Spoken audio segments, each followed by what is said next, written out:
I'm Rick Bonney from the Cornell Lab of Ornithology, where I've been working for about 30 years now, believe it or not.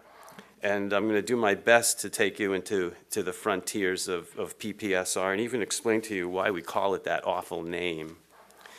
So this slide here is my personal power spot. It's my favorite place to go and sit and think and reflect and relax and be happy.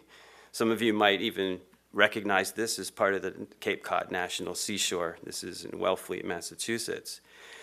And all of you, no doubt, have a power spot, a place, a personal sense of place that you love and that you go to. And it might look like this, but it might not. It might be a wilderness, but it might be a beautiful community garden growing in a city.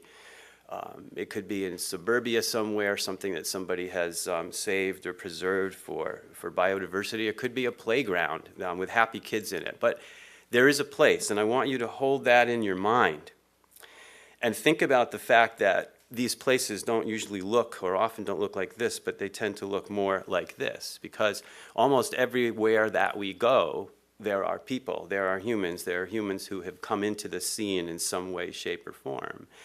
And sometimes that can be a problem in terms of environmental degradation, but it also can be a wonderful thing. It can be a real solution. The Cape Cod National Seashore is saved for perpetuity because of the actions of humans who have decided to make it a national seashore. And so sometimes when I go there, I see people, but I also recognize that it was through the largesse of people that we have this area. And all of the systems of the world are influenced by humans, and in fact, the future of conservation really absolutely depends on the way that we understand, appreciate, involve, manage, and deal with humans. And there's so many ways that people can be involved in the environment. Okay. For example, we know that a lot of times people get very upset about something that's going to happen, and they'll go and they'll pick it and they'll say, please, no, we don't want this. Or maybe we do want this. And sometimes when we talk about environmental habitat preservation, we can get people to go out and actually get involved in cleanup efforts or restoration efforts. But really there's so many other ways that we can also get people involved in this whole endeavor of conservation. For example, people can learn to ask important questions that have to do with the environment and with conservation, and they can think about how they're going to answer those questions.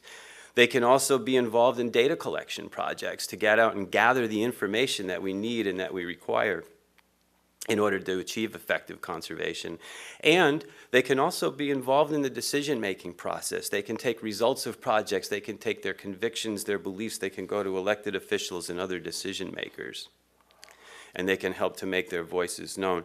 And all of us in this room are here because we are in some way, shape, or form involved in this endeavor. And we're here, and we call ourselves lots of different things. All these different names that have come up over the last few decades to look at and acknowledge the human impact on science and conservation. We're all here for a common reason, though we may have different names. We all have a common goal or a common outcome. And so we're going to start off this morning now with examples of 4 different types of projects that have emerged for different reasons and from different traditions. And they are going to be presented. They're going to be short. They're going to be 5 minutes each. And if they're not 5 minutes each, I think there's a gong and a hook. We're going to hear first from Karen Oberhauser. I'm going to just introduce all the speakers all at once here, and so there's not a lot of popping up and down. We're going to first hear from Karen Oberhauser, who's going to talk about the monarch larva monitoring project. Then we're going to hear from Madhu Kadi, who's going to talk about the Fresno bird count.